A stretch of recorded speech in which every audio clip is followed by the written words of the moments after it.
hari ini. Puncak peringatan Hari Pers Nasional 2021 berlangsung cukup sederhana.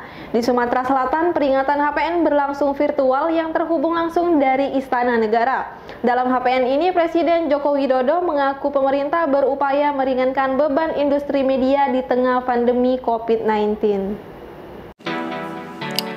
Puncak peringatan Hari Pers Nasional 2021 dilakukan tidak semeriah dari tahun sebelumnya.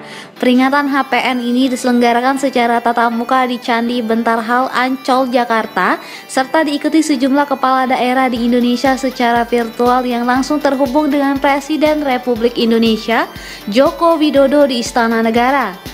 Di Sumatera Selatan, puncak peringatan HPN dipusatkan di Gria Agung yang langsung dihadiri Gubernur Sumatera Selatan, Haji Hermanderu dan sejumlah Forkopimda.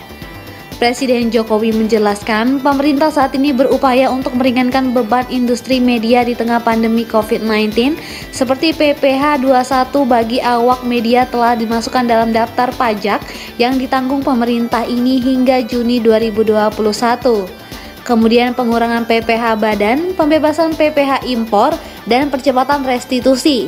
Diakui Jokowi, insentif yang diberikan tersebut tidak cukup banyak untuk industri media. Namun dengan kondisi saat ini, beban fiskal pemerintah berada pada posisi yang sangat berat. Dalam kesempatan itu, Presiden Jokowi mengucapkan terima kasih terhadap rekan pers yang tetap bekerja dan berada di garis terdepan untuk mengabarkan setiap perkembangan situasi dan menjadi jembatan komunikasi antara pemerintah dan masyarakat, menjaga optimisme, serta menjaga harapan. Reporter Trisno Rusli, palfresh.com. Pemirsa, Civitas Akademika UIN Raden Patah Palembang menjalin kerjasama dengan pemerintah Kabupaten Lahat tadi pagi. Dalam kerjasama ini, Pemkab Lahat akan memberikan beasiswa kepada mahasiswa yang ingin melanjutkan pendidikan di kampus berbasis Islam tersebut. Civitas Akademika UIN Raden Patah Palembang beberapa pekan terakhir cukup intens membangun kerjasama dengan sejumlah instansi. Kali ini kampus berbasis Islam ini membangun kerjasama dengan pemerintah Kabupaten Lahat. Kerjasama dalam sektor pendidikan ini langsung ditandatangani Rektor UIN Raden Patah Palembang, Profesor Dr. Nyayu Hodijah, dan Bupati Lahat Ci Ujang di Opsrum Sekretariatan Pemkab Lahat tadi pagi.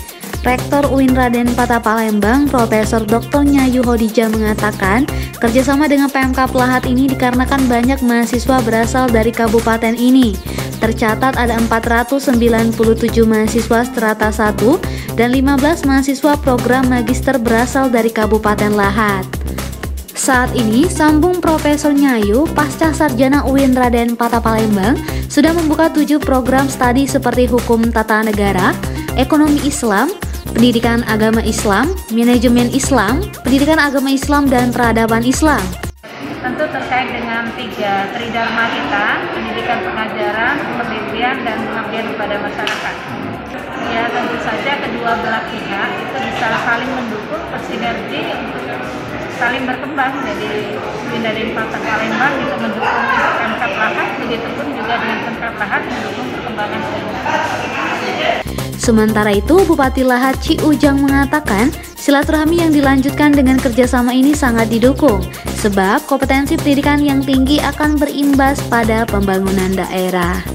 Reporter dan juru kamera, Bernard, palfresh.com. Pemerintah Kota Palembang terus melakukan pembenahan kawasan Pulau Kemarau. Rencananya di pulau yang direncanakan bakal menjadi destinasi wisata andalan ini bakal dibangun jembatan sehingga bisa diakses lewat darat. Saat meninjau progres pembangunan Pulau Kemarau Senin kemarin, Wali Kota Palembang Harnojoyo mengatakan, selain melalui jalur sungai, nantinya untuk menuju Pulau Kemarau juga bisa dilakukan lewat jalur darat dengan membangun jembatan penghubung.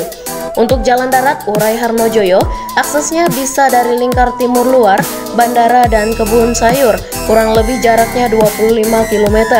Masih kata Harnojoyo, untuk pembangunan pihaknya masih mengundang para investor dan perusahaan, baik BUMN, BUMD, dan swasta, untuk membangun pendanaan Pulau Kemarau. Sedangkan untuk APBD Kota Palembang sendiri juga akan digunakan sesuai dengan kemampuan. Sementara itu, Kepala Dinas PUPR Kota Palembang, Ahmad Bastari Yusak, mengatakan Saat ini pihaknya sudah memasang tanda-tanda dengan bendera hijau di beberapa titik Pulau Kemarau. Diakui Bastari untuk membuka lahan seluas 25 hektar milik Pemkot Palembang ini tidaklah mudah. Pasalnya sebagian tanah adalah rawa basah yang kerap tertutup air saat Sungai Musi pasang. Reporter dan juru kamera Dian Cahyani Fitri, palpres.com. Berita terakhir Sumsel 24 jam hari ini. Warga Desa Karangraja Muara Enim mengeluhkan dampak polusi yang ditimbulkan angkutan batubara.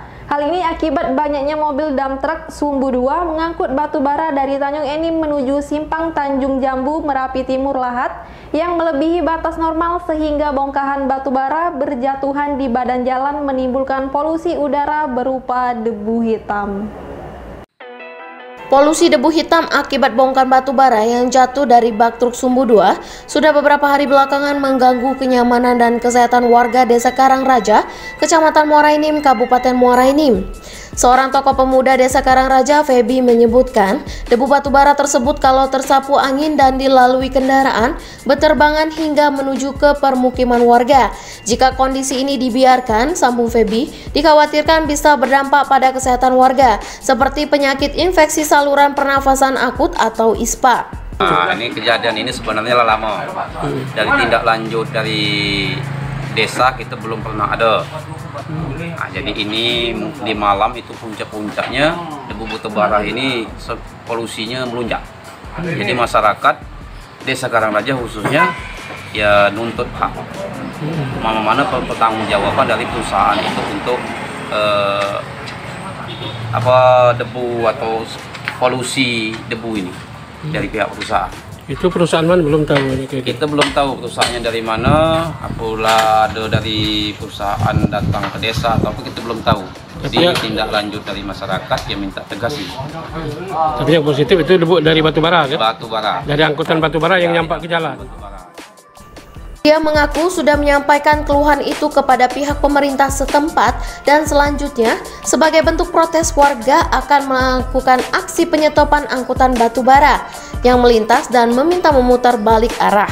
Warga juga, sambung Feby, akan meminta Bupati Muara Enim dan Dinas Perhubungan untuk segera memanggil perusahaan transportir angkutan batubara agar mentaati aturan yang telah ditetapkan. Batubara, ini mobil batubara kejadian diperkirakan larut malam sekitar jam 2.30 larut malam dini hari.